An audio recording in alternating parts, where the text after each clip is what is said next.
রূপপুর প্রকল্পে $5 বিলিয়ন লোপাট, শেখ হাসিনা, সজীব ওয়াজেদ জয় ও টিউলিপ সিদ্দিকের দুর্নীতি অনুসন্ধানে হাইকোর্টের রুল। বেক্সিমকোর ৭৮ প্রতিষ্ঠানের ঋণ ৫০,৫০০ কোটি টাকা, হাইকোর্টকে বাংলাদেশ ব্যাংক, পাওনাদার ১৬ ব্যাংক ও ৭ আর্থিক প্রতিষ্ঠান। নির্বাচন ইস্যুতে উপদেষ্টাদের অস্বস্তি গণ আকাঙ্ক্ষা বিরোধী, বললেন তারেক রহমান। ৭ বছর পর সমাবেশে আসছেন খালেদা জিয়া।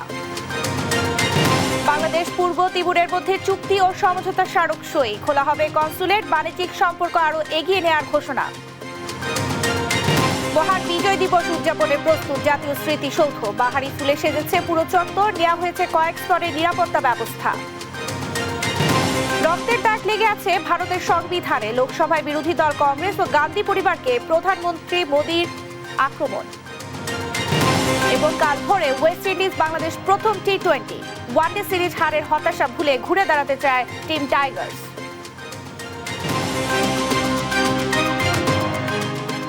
সংবাদ সন্ধ্যায় দেখছিলেন একেএসটিএম টিভির সংবাদ শিরোনাম, সঙ্গে আছি আমি শারমিন নাসি।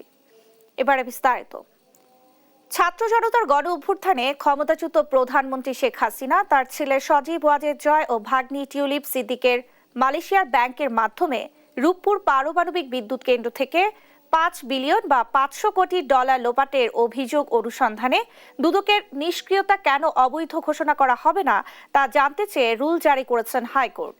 রোববার বিচারপতি ফাহমিদা কাদের ও বিচারপতি মুবিনা আসফের হাইকোর্ট বেঞ্চ এই রুল জারি করেন।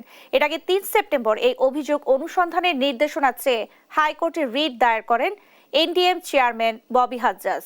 গেল ১৯ আগস্ট রূপপুর পারমাণবিক বিদ্যুৎ কেন্দ্রে শেখ হাসিনা পরিবারের দুর্নীতি নিয়ে বিভিন্ন পত্রিকায় প্রতিবেদন প্রকাশ হয়। ওই প্রতিবেদন যুক্ত করে হাইকোর্টে রিট করেন তিনি।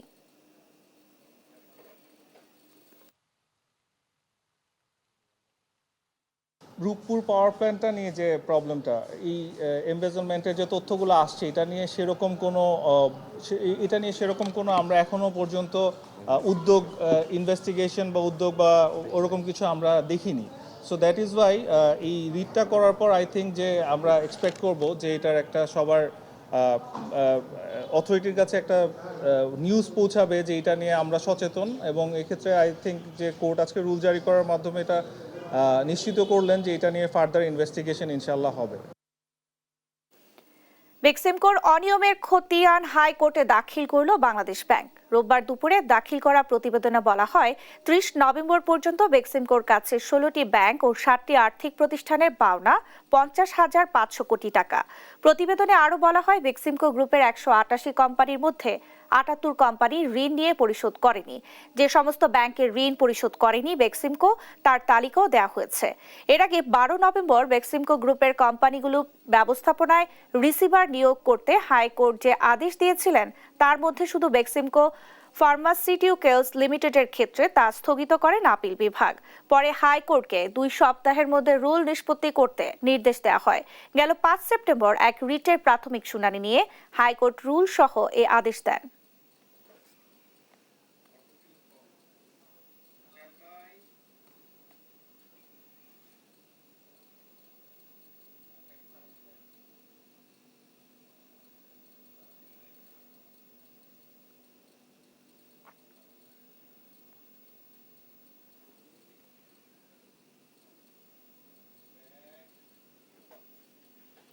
রোডম্যাপের কথায় অন্তর্বর্তী সরকারের উপদেষ্টাদের চেহারায় অস্বস্তি গণ আকাঙ্ক্ষা বিরোধী বলে মন্তব্য করেছেন বিএনপির ভারপ্রাপ্ত চেয়ারম্যান তারেক রহমান। বলেন অন্তর্বর্তী সরকার নিজেদের সফল দেখতে চায় কিনা তা তাদেরকেই সিদ্ধান্ত নিতে হবে, আর দেশের মানুষ এখন তারেক রহমানের নেতৃত্ব চায় বলে মন্তব্য করেন দলের মহাসচিব মির্জা ফখরুল ইসলাম আলমগীর। সাইফুল রিপোর্টের প্রতিবেদন।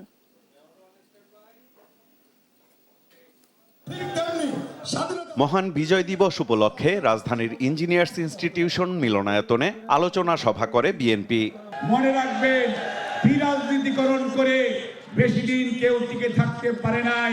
দেশের স্বাধীনতা সার্বভৌমত্ব টিকিয়ে রাখতে জাতিকে আত্মমর্যাদাশীল রাষ্ট্র হিসেবে গড়ে তুলতে হবে বলে জানান বিএনপির নীতি নির্ধারকরা। বলেন বিরাজনীতিকরণের চেষ্টা ও সংস্কার নিয়ে সময় অপচয় গ্রহণযোগ্য নয়।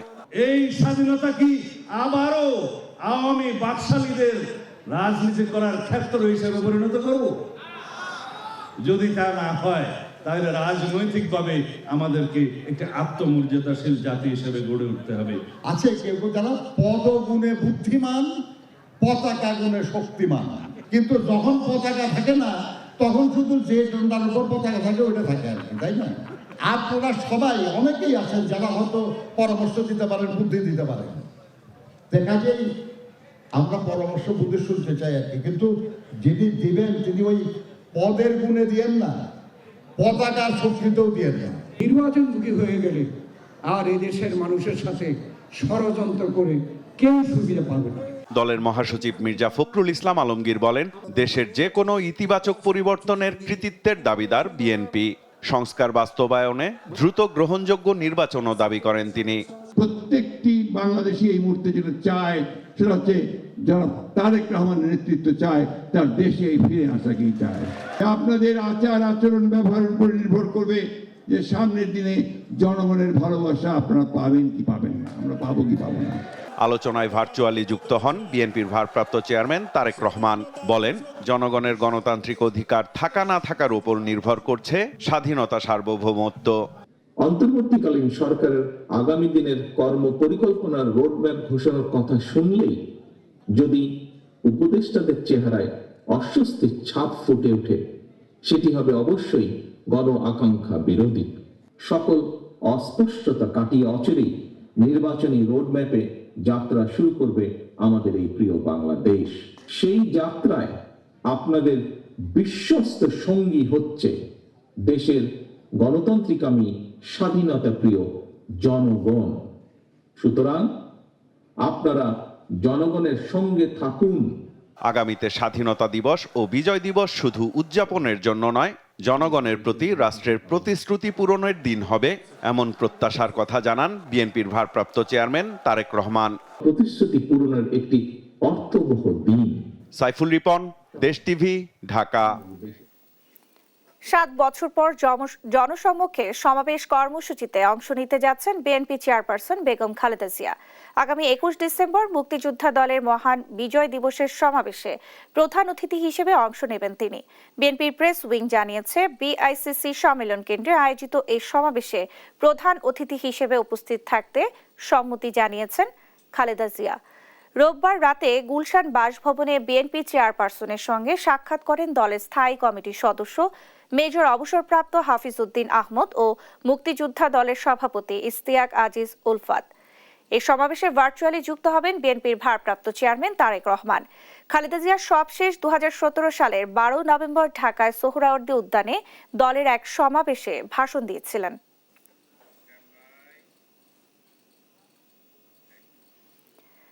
বাংলাদেশ পূর্ব তিমুর দ্বিপক্ষীয় সম্পর্ক আরও এগিয়ে নেওয়ার ঘোষণা দিয়েছেন ডক্টর মোহাম্মদ ইউনুস ও জোসে রামোস হোর্তা। দুপুরে প্রধান উপদেষ্টার কার্যালয়ে বৈঠক করেন তারা। এ সময় দুদেশের মধ্যে একটি করে চুক্তি ও সমঝোতা স্মারক সই হয়। যৌথ ব্রিফিংয়ে কনসুলেট স্থাপন, ডিপ্লোম্যাটিক এবং অফিসিয়াল পাসপোর্টধারীদের ভিসা অব্যাহতি সহ বাণিজ্য আরও এগিয়ে নেওয়ার আশাবাদ জানান এই দুই নেতা। আরও জানাচ্ছেন নাফিয়া ফারসানা। রোববার সকালে ঢাকায় সফররত পূর্ব তিমুরের প্রেসিডেন্ট জোসে রামোস হোর্তাকে গার্ড অফ অনার দেয় সশস্ত্র বাহিনীর চৌকস দল। সেনাকুঞ্জে তাকে এ গার্ড অফ অনার দেয়া হয়। এ সময় উপস্থিত ছিলেন প্রধান উপদেষ্টা ডক্টর মোহাম্মদ ইউনুস। এরপর প্রধান উপদেষ্টার কার্যালয়ে পূর্ব তিমুরের প্রেসিডেন্টের সঙ্গে বৈঠক করেন প্রধান উপদেষ্টা। বৈঠক শেষে বাংলাদেশের সঙ্গে পূর্ব তিমুরের একটি চুক্তি ও একটি সমঝোতা স্মারক সই হয়। এছাড়া ডিপ্লোম্যাটিক এবং অফিসিয়াল পাসপোর্ট হোল্ডারদের মধ্যে ভিসা অব্যাহতি চুক্তি এবং দ্বিপক্ষীয় পরামর্শ সংক্রান্ত সমঝোতা স্মারক সই করে দুদেশ। যৌথ সংবাদ সম্মেলনে অন্তর্বর্তী সরকারের প্রধান উপদেষ্টা ডক্টর মোহাম্মদ ইউনুসকে প্রশংসায় ভাসিয়েছেন পূর্ব তিমুরের প্রেসিডেন্ট। বলেন, বিশ্বে সম্ভবত ডক্টর ইউনুসই একমাত্র নেতা যার বহুমুখী যোগ্যতা রয়েছে। এছাড়া যুদ্ধের কারণে ক্ষতিগ্রস্ত বিভিন্ন দেশে যুদ্ধবিরতিতে বিশ্ব নেতাদের প্রতি তিনি আহ্বান জানান। At least 4 of the permanent members are involved directly or indirectly in some of the worst conflicts today in the world. Global leaders, particularly those sitting as permanent members of the UN Security Council, they have this privilege, the power, one, to prevent conflicts from happening. আর দ্বিপক্ষীয় সম্পর্ক আরও জোরদারে আশাবাদ জানান doctor Mohammad Yunus. Relationship continue to grow and we sign some agreements, but beyond the agreements we also make sure that our relationship on trade, on investments continue. এর আগে সকালে পূর্ব তিমুরের president জোসেস Ramos হোর্তার সঙ্গে সাক্ষাৎ করেন পররাষ্ট্র উপদেষ্টা তৌহিদ হোসেন। নাফিয়া ফারসানা, দেশ টিভি, ঢাকা। যথাযোগ্য মর্যাদায় মহান বিজয় দিবস উদযাপনে প্রস্তুত সাভারের জাতীয় স্মৃতিসৌধ। বাহারি ফুলে সাজিয়ে তোলা হয়েছে পুরো চত্বর। নির্ধারিত সময়ের আগে স্মৃতিসৌধ প্রস্তুত হওয়ায় সন্তুষ্টি প্রকাশ করেছেন কর্তৃপক্ষ। নেওয়া হয়েছে কয়েক স্তরের নিরাপত্তা ব্যবস্থা। সহকর্মী দেওয়ান ইমনের রিপোর্ট, জানাচ্ছেন আপন অপু। রাত পোহালেই 16 ডিসেম্বর, মহান বিজয় দিবস। 1971 সালে দীর্ঘ 9 মাস রক্তক্ষয়ী যুদ্ধের পর 30 লাখ শহীদ ও 2 লাখ বীরাঙ্গনার ত্যাগের বিনিময়ে বাংলার আকাশে উদিত হয় স্বাধীনতার লাল সূর্য। বিশ্ব মানচিত্রে জায়গা করে নেয় স্বাধীন সার্বভৌম বাংলাদেশ। যাদের আত্মত্যাগ আর রক্তের বিনিময়ে নীল আকাশে মুক্ত বিহঙ্গের মতো উড়ছে লাল সবুজের পতাকা, বিনম্র শ্রদ্ধায় তাদের স্মরণ করতে প্রস্তুত সাভারের জাতীয় স্মৃতিসৌধ। ধুয়ে মুছে ঝকঝকে করা হচ্ছে সৌধ প্রাঙ্গণ। বাহারি ফুলে সাজিয়ে তোলা হয়েছে পুরো চত্বর। গাছের সবুজ পাতা আর লাল ফুলের সমন্বয়ে রূপ দেয়া হয়েছে জাতীয় পতাকার। আমরা 16 ডিসেম্বরের উপলক্ষে কাজ করিয়া আমরা আনন্দ ভোগ করি। বিভিন্ন কাজে ওয়াশের কাজ আছে, বিভিন্ন ইফারিংয়ের কাজ করতেছে, বিভিন্ন কাজ করতেছে। প্রায় 1 মাস থেকে এই টাওয়ারের কাজ চলছে। প্রেসার মেশিন দিয়ে এটা ধোয়া হয়েছে আগে। এখানে গাঁথুনির কাজ হইতেছে, গাঁথুনি করতেছি, আবার ভাঙা যেগুলা ওগুলা ঠিক করতেছি। নির্ধারিত সময়ের আগে স্মৃতিসৌধ প্রস্তুত হওয়ায় সন্তুষ্টি প্রকাশ করেছেন কর্তৃপক্ষ। নেওয়া হয়েছে কয়েক স্তরের নিরাপত্তা ব্যবস্থা। মহামান্য রাষ্ট্রপতি, মাননীয় প্রধান উপদেষ্টা, মাননীয় উপদেষ্টা মণ্ডলী সহ লক্ষ লক্ষ জনতার শ্রদ্ধা নিবেদনের জন্য সাভার স্মৃতিসৌধ পুরোপুরি প্রস্তুত রয়েছে। সাদা পোশাক, এবি ব্যান্ড, সকল স্তরের নিরাপত্তা আমরা রেখেছি যেন রাজনৈতিক ব্যক্তিত্ব এবং তাদের সমর্থকবৃন্দ অতি সুন্দরভাবে নিরাপত্তা সহকারে নির্বিঘ্নে আসা যাওয়া করতে পারেন, সেজন্য আমাদের সমস্ত প্রস্তুতি সম্পন্ন শেষ। 16 ডিসেম্বর সূর্যোদয়ের সঙ্গে সঙ্গে রাষ্ট্রপতি মোহাম্মদ শাহাবুদ্দিন ও প্রধান উপদেষ্টা ডক্টর মোহাম্মদ ইউনূস শ্রদ্ধাঞ্জলি অর্পণ করবেন জাতীয় স্মৃতিসৌধে। সশস্ত্র বাহিনীর সুসজ্জিত চৌকস দলের রাষ্ট্রীয় সালামের সঙ্গে সঙ্গে বেজে উঠবে বিহুগলে করুণ সুর। এরপর সর্বসাধারণের শ্রদ্ধা নিবেদনের জন্য উন্মুক্ত হবে স্মৃতিসৌধ। নিউজ ডেস্ক, দেশ টিভি। মহান বিজয় দিবস ঘিরে নাশকতার কোনো শঙ্কা নেই বলে জানিয়েছেন স্বরাষ্ট্র উপদেষ্টা লেফটেন্যান্ট জেনারেল অবসরপ্রাপ্ত জাহাঙ্গীর আলম। জানান 16, 25 এবং 31 ডিসেম্বর জননিরাপত্তা নিশ্চিতে আইন শৃঙ্খলা বাহিনীকে প্রয়োজনীয় ব্যবস্থা নিতে নির্দেশ দেওয়া হয়েছে। রোববার বিকেলে আইন শৃঙ্খলা সংক্রান্ত উপদেষ্টা পরিষদের 5ম বৈঠক শেষে এ কথা জানান তিনি। এছাড়া রাজধানীতে ছিনতাই রোধে শেষ রাতে পেট্রোলিং বাড়াতে পুলিশকে নির্দেশনা দেওয়ার কথাও জানান স্বরাষ্ট্র উপদেষ্টা। আর যুব ও ক্রীড়া উপদেষ্টা আসিফ মাহমুদ সজীব ভুইয়া জানিয়েছেন, ছাত্রলীগ নির্মূল না হওয়া পর্যন্ত যে কোনো সময় বিশৃঙ্খলা হতে পারে। ফ্যাসিস্ট সরকারের দোসরদের গ্রেফতার অভিযান আরও কঠোর করা হবে বলেও জানান তিনি। এই 25 ডিসেম্বর, 31 ডিসেম্বরে কোনো ধরনের আমাদের কাছে কোনো ধরনের কোনো খারাপ কোনো কিছু নেই। আমরা পুলিশের ইনস্ট্রাকশন দিয়েছি, শেষ সাথে সাধারণত ছিনতাইটা হয়, শেষ সাথে যেন পেট্রোলিংটা বাড়াই দেওয়া হয়। বিগত ফ্যাসিস্ট সরকার যারা বাইরে আছেন এবং এখনো নানাভাবে বিভিন্ন গোষ্ঠীকে উস্কানি দেওয়ার চেষ্টা করছেন, বিভিন্ন জায়গায় ফান্ডিং করছেন এবং মিছিল করার চেষ্টা করছেন। আপনারা দেখেছেন গতকালকেও কয়েকজনকে অ্যারেস্ট করা হয়েছে এবং দেশকে অস্থিতিশীল করার ষড়যন্ত্র করে যাচ্ছেন। যাদের নামে মামলা আছে, সুস্পষ্ট অভিযোগ আছে, তাদেরকে গ্রেফতার করা হবে। দ্রুত প্রজ্ঞাপন জারির দাবিতে জনপ্রশাসন মন্ত্রণালয় অবরুদ্ধ করে রেখেছে বৈষম্য বিরোধী কর্মচারী ঐক্য ফোরাম। সিনিয়র সচিব মোখলেসুর রহমান তাদের সঙ্গে আলাপ করতে চাইলে উত্তেজিত হয়ে পড়েন তারা। পরে তিনি জানান, প্রতিবেদন প্রধান উপদেষ্টার দপ্তর থেকে জনপ্রশাসনে আসার একদিনের মধ্যেই প্রজ্ঞাপন জারি হবে। জানাতুল মোহনার প্রতিবেদন। রোববার সকাল থেকে জনপ্রশাসন মন্ত্রণালয়ের বারান্দা অবরুদ্ধ করে অবস্থান নেয় বিগত সরকারের আমলে বঞ্চিত সরকারি কর্মকর্তারা। গেল মঙ্গলবার 764 জন কর্মকর্তার পদোন্নতির সুপারিশ করে প্রধান উপদেষ্টার কাছে প্রতিবেদন জমা দেয় সংশ্লিষ্ট পর্যালোচনা কমিটি। এর 2 কার্যদিবস পেরিয়ে গেলেও প্রজ্ঞাপন জারি না হওয়ায় ক্ষুব্ধ বৈষম্য বিরোধী কর্মচারী ঐক্য ফোরাম। জনপ্রশাসন বলছে যে আমরা প্রধান উপদেষ্টার কার্যালয় থেকে কাগজটা এখনো পাই নাই। ওনারা বলছে যে আমরা এর বিষয়ে আমরা কিছু জানি না। এ নিয়ে জনপ্রশাসন সিনিয়র সচিব মোখলেসুর রহমান তাদের সঙ্গে আলোচনা করতে চাইলে লাঞ্ছিত করা হয় তাকে। পরে তিনি জানান, প্রতিবেদন প্রধান উপদেষ্টার দপ্তর থেকে জনপ্রশাসনে আসার একদিনের মধ্যে প্রজ্ঞাপন জারি হবে। সরকার তাদের বিষয়ে আন্তরিক। মূল রিপোর্টে কার কি নাম, কাকে কোন পদবি দেওয়া হয়েছে এবং এটা আপনারা জানেন, একটা চাকরি যারা করে মিনিমাম একটা ব্যাপার আছে, একটা প্রসেস আছে। আমাদের ঊর্ধ্বতন অফিস থেকে সরকার যখন আমাদেরকে এটা পাঠিয়ে নির্দেশনা দেবে, একটা নির্দেশনা লাগবে, তবে পজিটিভ। কারণ আমি নিজেই এটা একজন আবেদনকারী এবং কতজন কি পদ এগুলো তো কেউই জানি না আমরা, যেহেতু দ্যাট ইজ স্টিল সিলগালা, ওটা আসতে হবে। আমরা যারা চাকরি করি, চাকরি করেছি, চাকরি করব, চাকরির কিছু বিধিবিধান আছে, এটা আমরা হয়তো অনেকে জানি অথবা জানি না, কিন্তু মানতে হবে। তো এর বাইরে আপনার আমার যাওয়ার কোনো সুযোগ নেই। তবে দাবি মেনে না নেওয়া পর্যন্ত জনপ্রশাসন মন্ত্রণালয়ের বারান্দা না ছাড়ার কথা জানিয়েছেন আন্দোলনকারীরা। জান্নাতুল মোহনা, দেশ টিভি, ঢাকা। দেখছেন সংবাদ সন্ধ্যা। বাজার দরের সঙ্গে সমন্বয় করে সরকারি চাকুরিজীবীদের বিশেষ মহার্ঘ ভাতা দিতে যাচ্ছে সরকার। সকালে সচিবালয়ের জনপ্রশাসন মন্ত্রণালয়ে সাংবাদিকদের এই কথা জানান জনপ্রশাসন সচিব ডক্টর মোখলেসুর রহমান।